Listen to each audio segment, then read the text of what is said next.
Здраво на сите и добре дојдовте во вториот дел од епизодата за психологијата на епидемиите.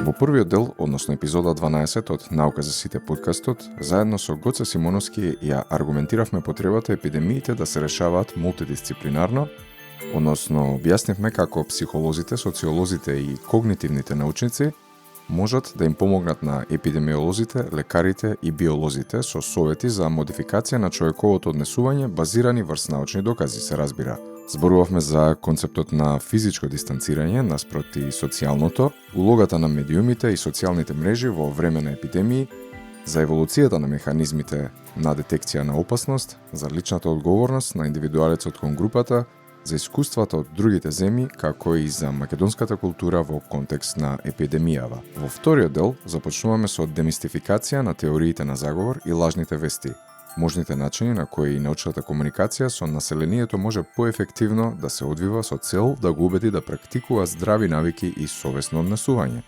Понатака разговараме за социјалната изолираност и осаменост и ред други интересни теми кои се релевантни во овој момент. Уживајте!